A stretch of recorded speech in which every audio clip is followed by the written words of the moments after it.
Hi everyone, my name's Tammy and this is my booktube channel, Believe in Yourself. And today I have one of my sons-in-law. This is... I'm Kade.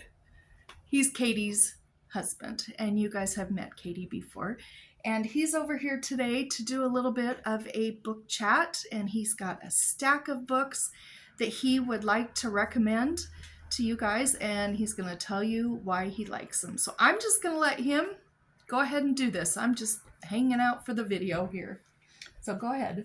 Okay. I have a lot of books. I'm not going to go necessarily in an order, so I'm just going to pick from my pile that I got right here. First book I have right here that I read a long time ago in college for an assignment. Ended up loving it a lot. I have Tammy's copy of Wuthering Heights. And Wuthering Heights is a dark romance. I believe it's been a long time. I believe it's set in the UK, I believe. Mm-hmm. And it follows the story of a young man named Heathcliff. Heathcliff, thank you. Heathcliff and a girl named, I believe it's Christina. And it's their life. I can't remember. It follows their life growing up. He's been very less fortunate. She's had everything that she wants, and it kind of brews a very weird and very interesting love story. Mm-hmm. Not necessarily always with each other. It's a wild book, and I highly recommend it. Yeah. That's a great book. A lot of fun. I need to read it again. A lot of people love it, and a lot of people hate it. I wonder why they hate it. I don't know. I loved everything about it. Well, I think it's because one of the reasons that I love it, pretty much everybody in that story is despicable. Pretty much. Oh, absolutely. Everyone. I mean, You can't even... At one point, most of the story is told by, I believe, one of the maids. Mm-hmm. And you can't rely on her. You don't even know what... It's just on her perspective. Yeah. So, yeah, definitely I loved it, though. I'm with you on that. Yeah. So that's a great book. Another book I read in college and I ended up liking a lot. It's a big one. It's called Anna Karenina. And this is Tammy's copy as well. This follows many people. And it's a rich story that's delved in Russian, a lot of Russian politics, literature, and different aspects between like government, living out in the country, different aspects of life during that time. It follows people. There's a Blonsky, Anna Karenina, of course, in her life, but it ends up being a love story that ends up. It's an affair that ends up not too well, but it's a very, very good story. It's a big read. This is technically, and don't correct me if I'm wrong, this was labeled the first novel ever written. Like, technically labeled as a novel, I believe, when they started coming out with those books. Very good book. Very good, very high recommendation. It is a very long book, though, but it's a lot of fun. I have not read that, but you've been trying to get me to read it. Yeah, I need to read it again, but it's a commitment. Yeah. An absolute commitment. But yeah, there's that book. Yeah. Another book, it's been a long time since I've read it, but I absolutely love this book, and it's Mistborn by Brandon Sanderson. And this, I thoroughly enjoy high fantasy, like The Lord of the Rings, The Hobbit. I've read The Hobbit and two of the Lord of the Ring books, and absolutely rich with information and tons of fun. This book follows a kingdom where they're controlled by this character called the Dark Lord. And in this story, there are people who have powers, special powers that have to do with certain elements, specifically metal. And they use these metals to draw out the power that's in them. And it follows the story of this girl. I can't remember her name. But it follows this girl and her story on becoming Mistborn. Excellent book. Brandon Sanderson is such a high fantasy junkie, in my opinion. And he's just brewing with good ideas. He actually signed this copy for me Every December, he comes to the Barnes and Noble in our town, Just right down here. right down the road, and he does a book signing. There's always a huge line. The people who love him speak very highly of him, and he cranks out books very often, but he never ever disappoints. To be honest, this is the only book that I've read by him. And if you read this book, you fall in love with his writings. Well, I have a book to recommend to you. Skyward. So Poppy read this earlier this year, and then about a month ago or 6 weeks ago, he said, I want to read that again. Do you want to do a buddy read with me? And I thought, well, if he wants to read this twice in 1 year, it must be good. And I read this, and oh my gosh, this is so good. This is sci-fi, not fantasy. Yeah. Okay. Mm-hmm. This one here is sci-fi. And all right. Oh, it was really good, and you must. That's exciting. That's a bit of a shift. I'll take it. Yeah. I will definitely check it out. I bumped you. Oh, thank you. Okay. Now this I expect you to read that. So the next book that I have, again, it's been a long time since I've read it, but it's Douglas Adams' The Hitchhiker's Guide to the Galaxy. This book is an absolute hoot. I'm laughing out loud because of how funny it is. I remember reading this. I had a job where I answered a lot of phone calls, and in between calls we got to read a lot. And I read this book there, and I'm pretty sure I snorted on a few calls because of how funny this book was. It follows the story of a human on Earth. I can't remember his name, but hold it up while you it's talk a about gentleman on Earth in the UK, and they're going to demolish his home, and they're going to be putting like a highway, where his home is. And he does a few things to try to get people to deter away from doing that, laying himself in front of a bulldozer, X and Y and all this stuff. And a funny beginning conversation, and then his friend comes up. I can't remember his friend as well, but his friend comes up and says like, hey, we got to go. This Earth's going to be destroyed and a highway's going to be put in its place. And he's like, what are you talking about? You're an alien? And he didn't know. He didn't really take him seriously. And then they ended up hitchhiking on one of the bulldozing spaceships that was coming in to destroy the planet. And they go off on an adventure of a lifetime full of adventure, silliness, goofiness. I don't want to get into too much details because the hilarity of it is just too much. It's too much, but it's this book was written a long time ago, but Douglas Adams' humor, it's held up. Yeah, it's held up. Yeah. It continues to this day, and I would say it's comedy sci-fi. And that's one of your very favorite books. Yes, after reading this book, talked about it a lot. Thoroughly enjoyed it. And I will say, out of all the funny books that I've read, this is the only book that made me laugh out loud. Like, insanely laugh out loud. I thought it was so funny, and I want to read it again. And I really recommend you to read it. It's so good. Okay. I'm going to borrow it. You're going to borrow it? I'm going to borrow it. I'll read it. Okay, go ahead and borrow it. Because you've been trying to get me to read that for a long time. It's so funny. I haven't read, it's a series. The next book, it is? Yeah, there's like 5 books in the series. Have you read the others? I have the second one. It's called The Restaurant at the End of the Universe. Oh, okay. I began to read that one. I don't know, I think either I was burned out or whatever, but I didn't finish it. Okay. But I hear the rest are good, but the first one's the best. Okay. And you could end it on the first one. You don't have to read the rest, but there is a series to it. I'll read that one. The next book that I have, and this is the book that got me into reading in middle school and then continued on from there. It's The Lightning Thief. You might have heard of it before. It's a young adult fantasy mythology book. It follows the story. I'm reading it right now to my son. We're actually on the... Are you really? Yeah, we're on the 5th book right now. Is he liking it? Oh, he loves it. The 5th book? Mm-hmm. We're on the 5th one. And he wants to read the second series that they have too. Oh, wow. So it's a lot of fun. I need to talk to him about that. Oh, yeah. He loves it. He loves the stories. But it's based around a young man. His name is Percy Jackson. And he comes to find out that his father is a Greek god, Poseidon. And it's his adventure, and it's his quest to pretty much save the world. A certain, I won't go into details. I bet you most people have probably read it, but I don't want to do any spoilers or anything. But there's a certain item that gets stolen, and he needs to retrieve it and give it back to the gods so that peace can be restored, pretty much. But really good read, really fun. I've read it many times. I've audiobooked it. I've read it out loud. I read this at that same job as well. I've read it many times. Probably like 5 or 6 times. You talked me into reading it too. Yeah. It has the lady with all the snakes. Medusa. Yes, I remember that part. That was a cool part of it.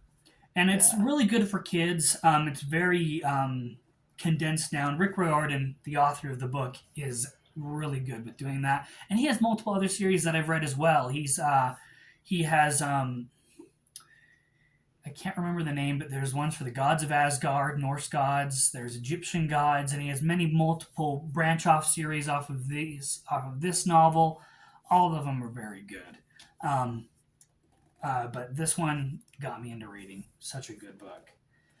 The next book I have, and I've loved this book for a long time since I began reading it when I was in elementary school. It's called Hatchet. And it's by Paulsen? Gary Paulsen. Now, Gary Paulsen is a kind of guy. He's a really good author, but he's an extraordinary outdoorsman. Mm-hmm. Loves to be outside. Doesn't matter where it is. Out in the ocean, on a boat, up in the woods, in the cold. He just loves the outdoors, and he loves everything about it. He knows everything about it. This book is I believe it's his first book, one of his first books that ever came out, and his most famous book, I dare say. And it's about a young man whose parents had recently gone into a divorce, and it was his time, I believe, the summertime for him to go to see his father up in northern Canada. And it's the Canada part. I believe it's Alberta, north of New York, because he lives in New York. Mm-hmm. So he's flying north on this biplane with just a pilot and his stuff. And his mother had bought him a hatchet as well. It kind of comes into play, but he has all this stuff with him. And they're flying up, and the pilot has a heart attack. And they end up crashing the plane into one of the many lakes up there in Canada, and he gets stranded up in the mountains for a few months.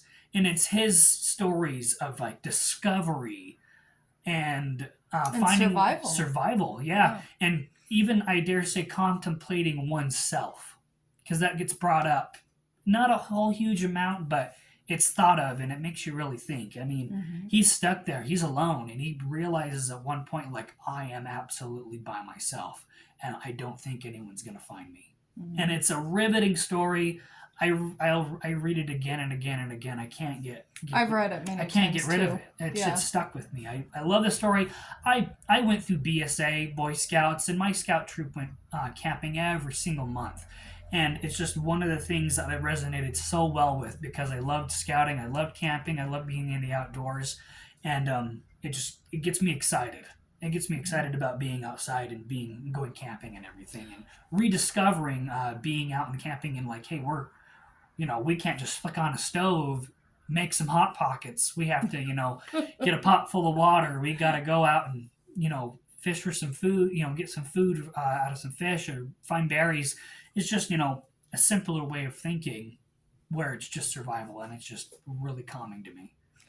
Also, I want to say about that book, this was your book choice back years and years and years ago when we did that family book club. Yes. And that was the book you chose. And I had never read Hatchet until that point, and I read it, and I've read that probably 3 or 4 times since then, because I like those type of books too. So, and also this is part of the first in a series, but you can read it as a standalone. The series is amazing as well. Mm-hmm. The River is really good. That's more of a stand-up of after the fact, and some government officials visit him at home and say, hey, we want you to go back and do it again and teach us what you did to survive so we can improve our, if you find yourself lost, this is what you should do kind of situations. like basic survival for those who get lost in the woods. The River's amazing. I thought that book was really good. The next book after that, you can take it any other way. It's called Brian's Winter. Brian's Winter is more of an alternate ending to Hatchet, where instead of being saved by, I don't want to spoil it, but he gets saved in the end. Spoiler. I've already spoiled it. But it's more of an alternate ending where, what if he didn't get saved and he had to survive the Canadian winter, which is a whole other beast. I need to read. I need to read those. They're really good. Yeah. Brian's Winter, I'd say, is one of my next favorites because it's like an alternate ending. I'm like, oh, what does he have to do now? And he has to suddenly realize, it's getting colder in the mornings. Mm-hmm. Things are happening. He doesn't have a calendar. He doesn't know what day it is. He has to go by like, oh, the leaves are changing. It's getting colder. The rabbit's fur is changing to lighter colors so that he can be hidden in the snow. I'm geeking out about it, but I enjoy it. It's very introspective, and the whole series is really good. Now, he's fun to listen to talk about books because he gets so excited about his favorites, like we all do. Yes. I'll go off. There are some books that are nonfiction that I'm going to talk about. I'm going to save those for last. I'm going to stick with fiction right now, but this one's one of my all-time favorite. I read it in high school.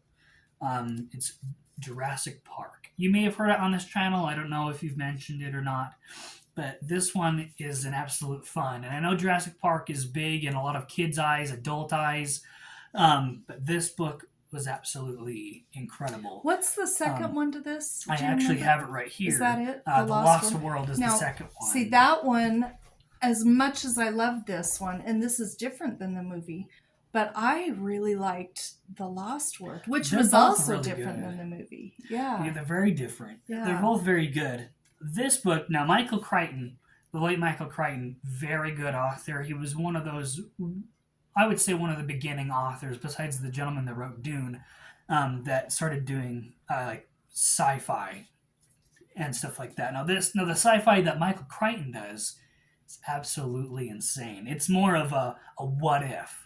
Mm-hmm. So, and he tries to base, because he went to medical school at Harvard, and he went to, I believe, he did English studies there as well. He's a very smart gentleman, and he based all of his books on a theory of science. Like, this could actually happen. Jurassic Park could actually happen. And it's based on, if you think of the movie, you kind of think of the book. There's some slight differences.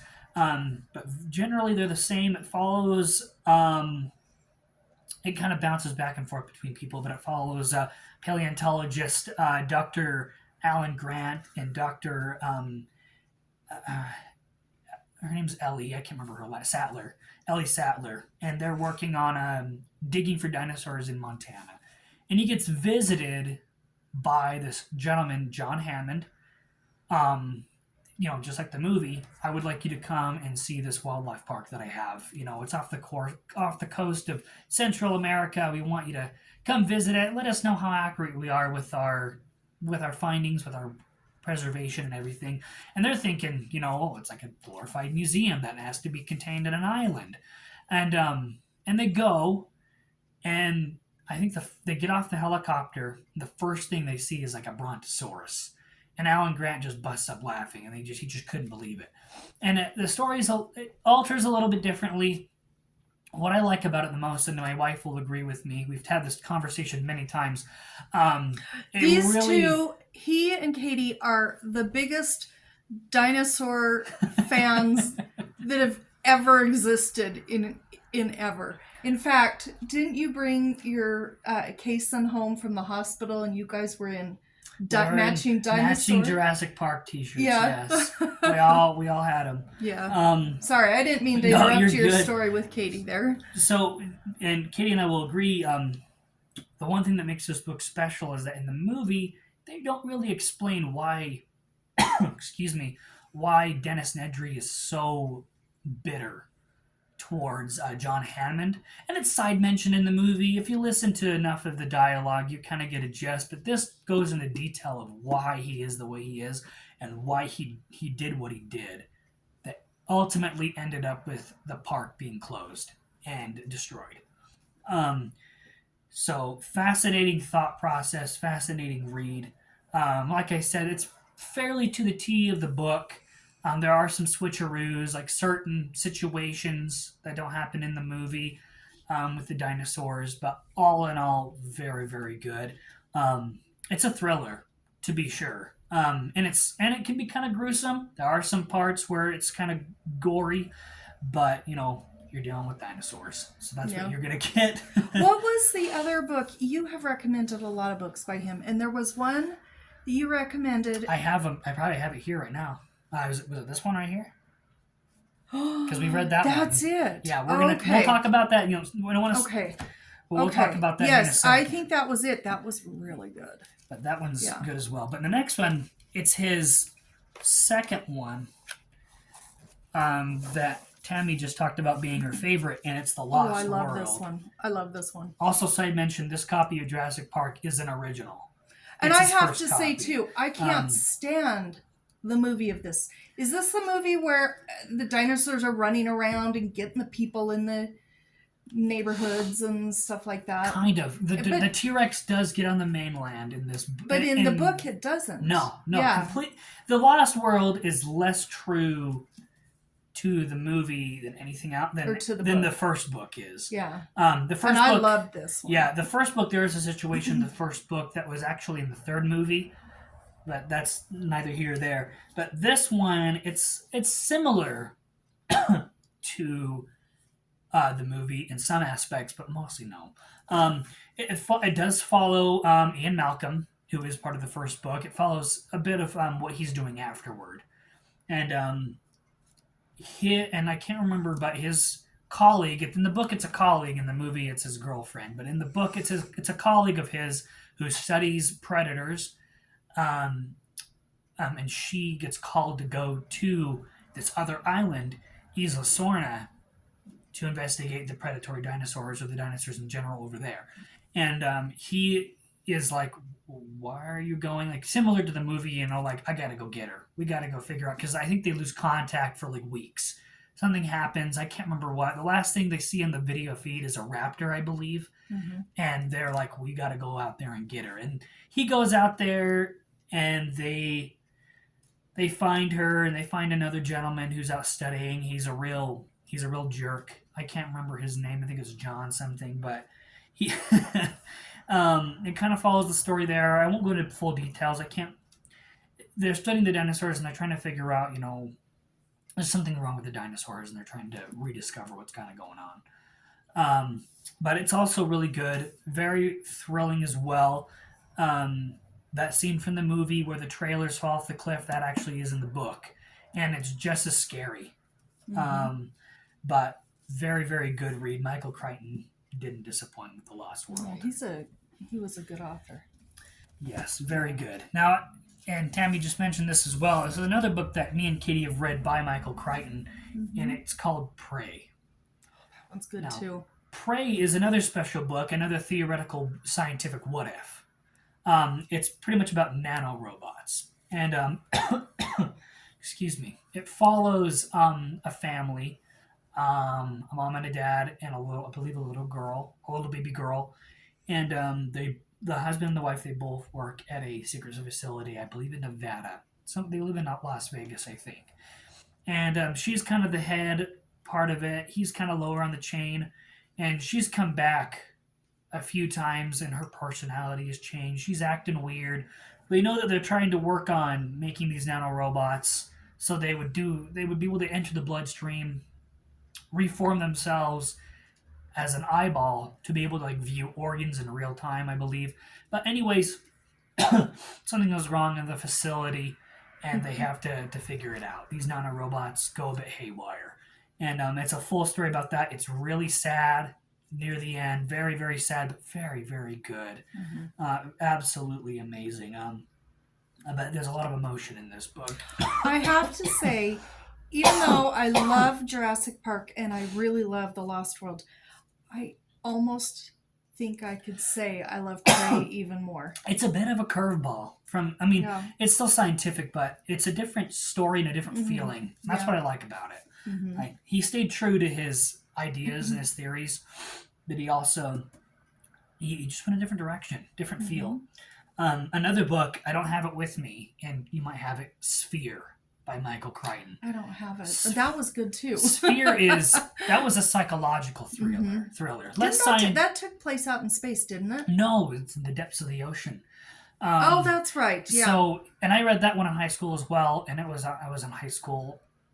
I don't think I've read it recently, but when I read it, I did like it. But it messes with your brain. You talked to me about that, and I ended up reading it. That was good too. Yeah, it's a psychological thriller. It's not very scientific. It's based on science. A lot of it's science fiction in this one, like sci-fi. It's this team. They're getting some readings from out in the ocean, and they take the submarine. They go to the bottom, and they find this ship, a spaceship, and they go onto it, and they find this sphere. And the sphere does a lot of things to the crews, and ultimately, it's a bit of a demise situation. Very, very good. I'm really bad with spoilers. I just get too excited. But That's also, okay. very, very good book. I thought of 2 other books before you get to your nonfiction. You love that Libba Bray book. Yes. Going Bovine. Yeah. I would show that one, but I do not have that with me right now. That book is similar not in humor, but similar to Hitchhiker's Guide for me, where it made me laugh. I don't think it made me laugh out loud, but it made me laugh. That book is a bit of a trip. It's kind of based around Norse mythology a little bit, and a lot of crazy. It follows this young man. He's just he's in high school. He's growing up, being a high schooler. Going through changes and stuff like that. Not very happy. Not very looking forward to the future. Just kind of hum-hawing around, and he ends up getting a disease. He gets mad cow disease, and mad cow disease, I believe, is strictly it's only cows can get it. But he gets a special strain that is affecting his brain, and an angel comes and visits him in real time. I think it was a Valkyrie, is what it was, and says that, and because of your disease, the world's gonna end. And he has to go on this adventure to find the cure, defeat the bad guy, pretty much prevent Ragnarok, and then save the world. Because of this mad cow disease. It's a wild trip. Libba Bray, I don't know what her deal was, but she made a wild story. She has some wild books. Wild books. Have you read it yet? I have not read it yet, but I know there's the one where the pageant women are on a plane and their plane breaks down or something, and they crash on an island, and it's a bunch of beauty pageant women, and they've got, how they have the thing across you with sashes, all the bullets and stuff. Oh, okay. And they have, or kind of a sash too, but they're little, where the bullets would be is lipsticks. I haven't read that one, but I've seen it. I've only read Going Bovine, but that one made me laugh. Yeah. That one, and I gotta mention, I know we're getting pretty late on time, but I want to mention 3 other books that you love. Mm-hmm. Animal Farm, 1984, and I Am Legend. Okay. Yeah, I read I Am Legend a few years ago. You can just talk a little bit about those if you want. I Am Legend it's definitely different from the movie. Is it? I've not seen the movie. The zombies are more vampire-ish than zombies. It follows the same thing. This gentleman is in New York City. He's stuck with his dog. He has to survive the monsters while trying to find a cure. I believe he's trying to find a cure still. Very good, very weird.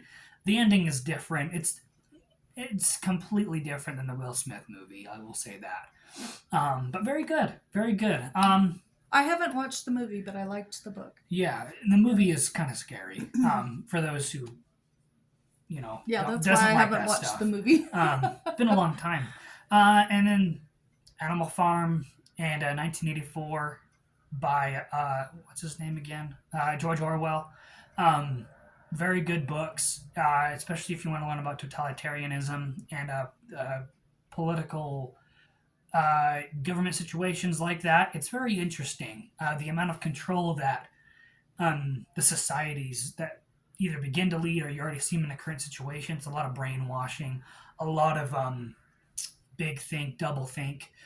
Very interesting. Very interesting. History is continually rewritten. Rules are continuously changed without the people's permissions or even thought of.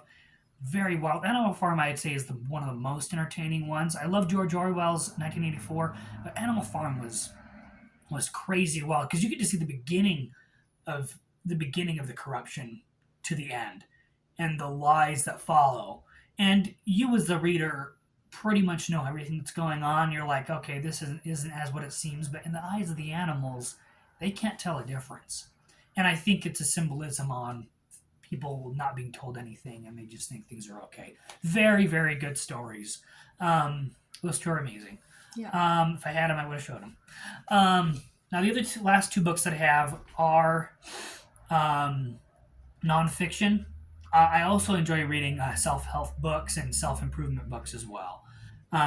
This book that I read recently, I've audiobooked it and I bought a copy. It's called The Art of Thinking Clearly. No, I gave that to you for your birthday. Yes, you did give it to me. Yes. I was thinking I recognized that. But I love this book. It's by Rolf Dobelli.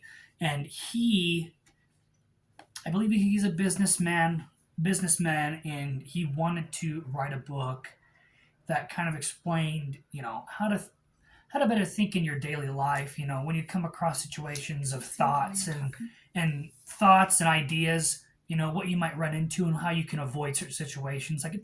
Each chapter is a way of thinking or a situation. It talks about, confirmation bias, and it talks about